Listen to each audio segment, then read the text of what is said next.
Item ಯಾವುದೇ ಇರಲಿ try ಮಾಡಿ ಆಚಿ ಚಿಕನ್ ಮಸಾಲಾ. ಆಚಿ ಚಿಕನ್ ಮಸಾಲಾ. ವಾಪಸ್ ರಾಜ್ಯ ರಾಜಕೀಯದ ವಿಚಾರಕ್ಕೆ ಬರೋದಾದ್ರೆ ರಾಜ್ಯ ಕಾಂಗ್ರೆಸ್ ಪಾಳೆಯದಲ್ಲಿ ಕೆಪಿಸಿಸಿ ಅಧ್ಯಕ್ಷರಾಗಿ 6 ವರ್ಷ ಪೂರೈಸಿರುವ ಸಂಭ್ರಮದಲ್ಲಿ ನಿನ್ನೆ ಡಿಸಿಎಂ ಡಿಕೆ ಶಿವಕುಮಾರ್ ಅವರು ತಮ್ಮ ಪಕ್ಷದ ಎಲ್ಲಾ ಶಾಸಕರಿಗೂ ಸಚಿವರಿಗೂ ಡಿನ್ನರ್ ಅರೇಂಜ್ ಮಾಡಿದ್ರು.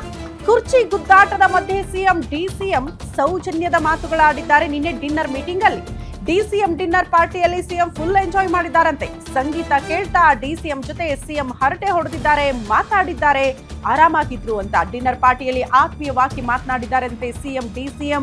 ಸಚಿವರು ಶಾಸಕರ ಜೊತೆಗೂ ಕೂಡ ಕೆಲ ಕಾಲ ಮಾತನಾಡಿದ್ದಾರೆ ಇಬ್ಬರು ನಾಯಕರು. ಸುಮಾರು 1.5 ಗಂಟೆಗೂ ಹೆಚ್ಚು ಕಾಲ ಪಾರ್ಟಿಯಲ್ಲಿ ಸಿಎಂ ಸಿದ್ದರಾಮಯ್ಯನವರು ಇದ್ರು ಅಂತೆ. ಡಿಕೆ ಶಿವಕುಮಾರ್ ಡಿನ್ನರ್ ಪಾರ್ಟಿಗೆ ಸಿಎಂ ಸಿದ್ದರಾಮಯ್ಯ ಮತ್ತು ಅವರ ಆಪ್ತರು ಅನಿಸ್ಕೊಂಡವರು ಕೂಡ ಭಾಗಿಯಾಗಿದ್ರು. ದೃಶ್ಯ ನೋಡ್ತಾ ಇದ್ದೀರಲ್ಲ, ಇಷ್ಟರ ಮಟ್ಟಿಗೆ ಆತ್ಮೀಯತೆ ನೋಡೋದಕ್ಕೆ ಸಿಕ್ತು ಅಂತ. ಡಿಸಿಎಂ ಡಿಕೆ ಶಿವಕುಮಾರ್ ಅವರು ಕೆಪಿಸಿಸಿ ಅಧ್ಯಕ್ಷರಾಗಿ 6 ವರ್ಷ ಪೂರೈಸಿರುವ ಬೆನ್ನಿಗೆ ನಿನ್ನೆ ಅದೇ ನೆಪದಲ್ಲಿ ಎಲ್ಲಾ ಶಾಸಕರು ಸಚಿವರುಗಳಿಗೆ ಡಿನ್ನರ್ ಪಾರ್ಟಿ ಆಯೋಜನೆ ಮಾಡಿದ್ರು.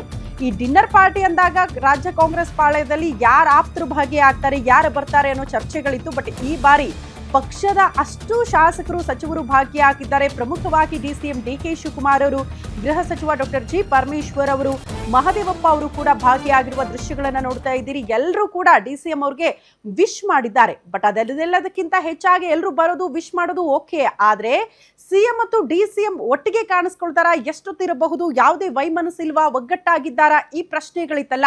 ಹೌದು, ನಾವು ಒಗ್ಗಟ್ಟಾಗಿದ್ದೀವಿ ಅನ್ನುವಂಥ ಸಂದೇಶವನ್ನ ಇಬ್ಬರು ನಾಯಕರು ಒಟ್ಟಿಗೆ ಸಾರಿದಂತಿತ್ತು. ಕಾರಣ 2 ಗಂಟೆಗೂ ಹೆಚ್ಚು ಕಾಲ ಸಿಎಂ ಆ ಫಂಕ್ಷನ್ ಅಲ್ಲಿದ್ದು, ಡಿನ್ನರ್ ಪಾರ್ಟಿಯಲ್ಲಿದ್ದು, ಸಂಗೀತ ಕಾರ್ಯಕ್ರಮ ಎಲ್ಲ ಆಯೋಜನೆ ಆಗಿತ್ತಂತೆ. ನೋಡಿ, ಸಖತ್ ಎಂಜಾಯ್ ಮಾಡ್ತಾ ಆರಾಮಾಗಿ ಡಿಸಿಎಂ ಅವ್ರ ಜೊತೆ ಮಾತಾಡಿದ್ದಾರೆ ಸಿಎಂ ಅನ್ನೋದ್ರ ಡೀಟೇಲ್ ಸಿಗ್ತಾ ಇದೆ.